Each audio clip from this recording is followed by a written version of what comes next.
We're going to win the Democratic nomination. I am in this fight. We are very much alive. Bonjour, c'est Nicolas Poincaré. Bonjour, c'est Fabien Andrian-Arissoa. Caucus, grands électeurs, Super Tuesday, les élections américaines vous paraissent trop compliquées, c'est vrai. Concentrons-nous sur l'essentiel, les candidats. Pour 10 minutes d'explication, garantie, sans Doliprane.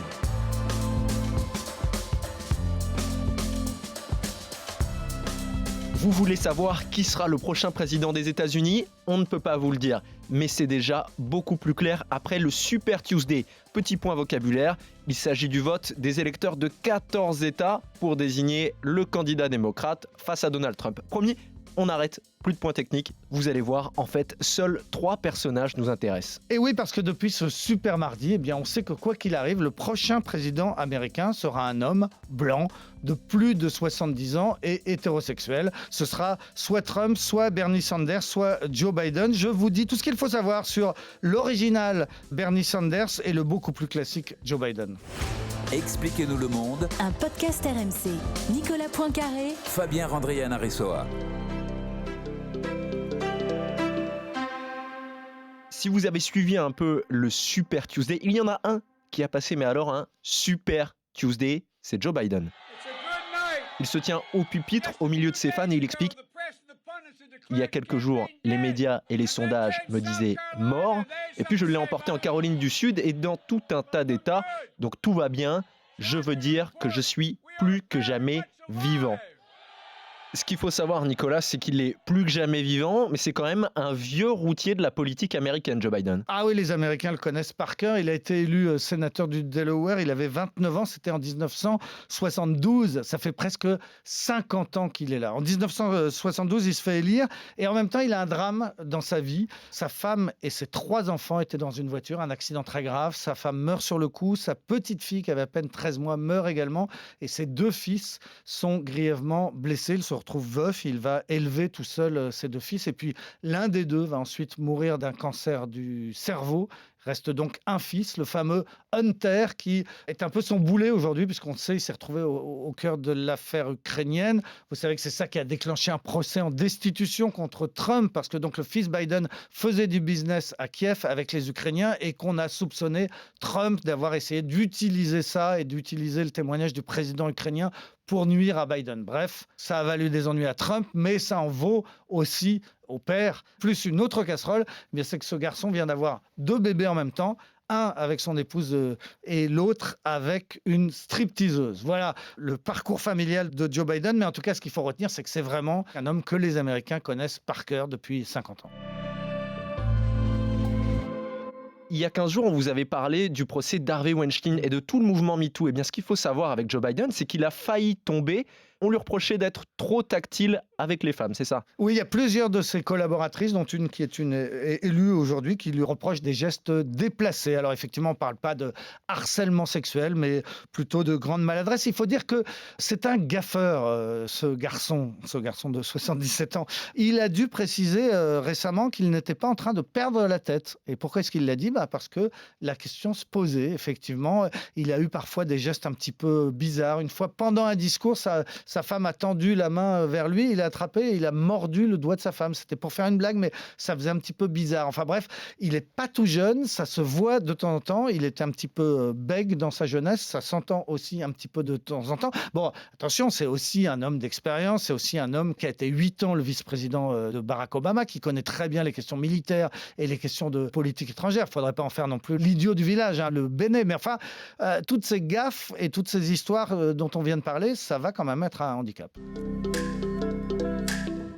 Joe Biden, c'est quelqu'un qui commence à avoir une certaine expérience des campagnes présidentielles, puisqu'il en est déjà à sa 3e. Oui, 3e tentative pour avoir l'investiture démocrate. Il avait commencé en 88, mais là, ça s'était mal passé parce qu'il s'était fait prendre pour un plagiat. Il avait recopié le discours d'un leader travailliste, Neil Kinnock, un leader travailliste anglais, et il s'était fait prendre et il avait dû abandonner. Ça, c'était en 88. Ensuite, en 2008, il s'est présenté contre Barack Obama. D'ailleurs, à l'époque, il était l'adversaire de Barack Obama et il avait un petit peu gaffé, encore une fois de plus. Il avait parlé d'Obama comme étant le premier noir américain propre sur lui et s'exprimant bien. Mais Bon, finalement, Obama avait pris l'ascendant et l'avait choisi comme vice-président parce qu'il apportait à Obama ce qui lui manquait, c'est-à-dire notamment l'expérience en politique étrangère. Et aujourd'hui, pourtant, on ne voit pas forcément Barack Obama soutenir celui qui était son ancien vice-président. Non, il n'a pas encore pris position. Joe Biden aimerait bien, mais Obama ne l'a pas fait. Il s'est contenté de faire savoir qu'il l'avait appelé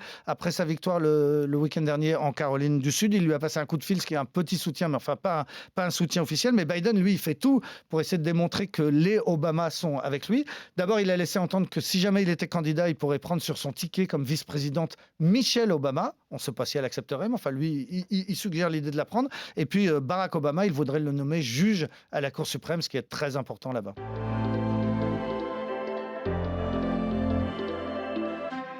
Face à Biden, on retrouve un autre septuagénaire, Bernie Sanders, qu'on voit de l'étranger presque comme étant Bernie le rouge, Bernie le communiste presque. Oui, pas presque d'ailleurs, parce que la première fois qu'il s'est fait élire dans son état du Vermont comme maire de la principale ville de l'État, il s'était présenté sous l'étiquette socialiste, ce qui...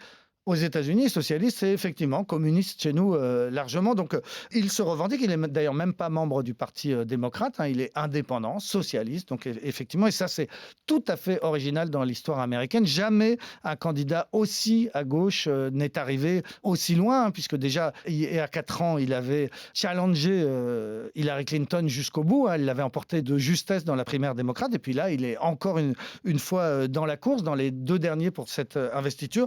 Donc, c'est un homme d'un certain âge, encore une fois, il aura 79 ans au moment de l'élection, très populaire auprès des jeunes, très très populaire auprès des jeunes, notamment parce qu'il promet dans son programme la gratuité de l'université, alors que les facs américaines coûtent une fortune.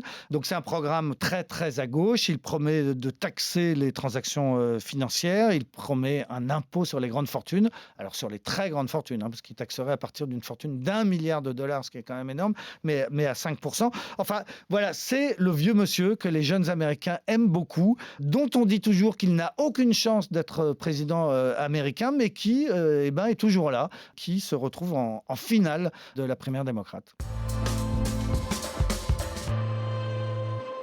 Bernie Sanders, on a l'impression de l'avoir toujours connu vieux parce qu'il est connu uniquement depuis 2 élections présidentielles, mais il a une longue histoire d'engagement derrière lui. Il a milité depuis au moins 60 ans. Il était contre la guerre du Vietnam dans ses jeunes années. Et en 63, lorsque le pasteur Martin Luther King a fait cette marche contre la ségrégation jusqu'à Washington et a prononcé ce fameux discours que tous les Américains connaissent, eh bien, dans la foule qu'il y avait le jeune Bernie Sanders. Il était là en 63 pour voir Martin Luther King prononcer ce discours.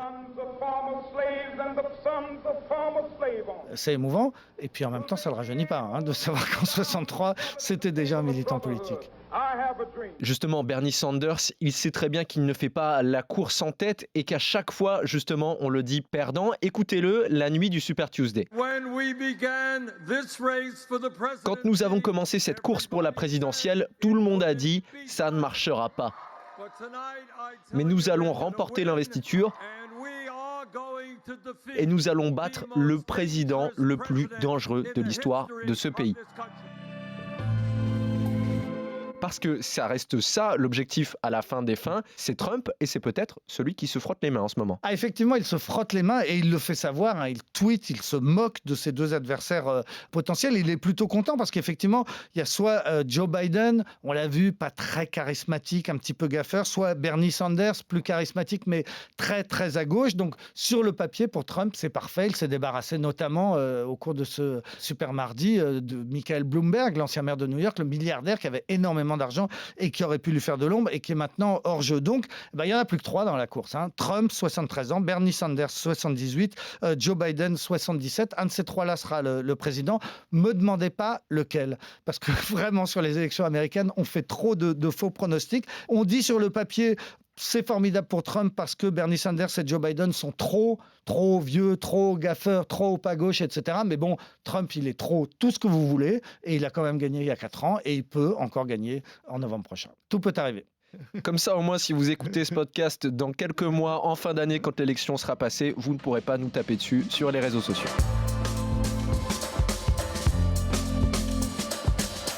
c'est la fin de ce 3e épisode d'Expliquez-nous le monde. Si ce podcast vous a plu, eh bien abonnez-vous. Nous sommes sur toutes les plateformes de streaming et parlez-en autour de vous. Interpellez-nous sur les réseaux sociaux. Merci à Irène Matuszewski à la technique.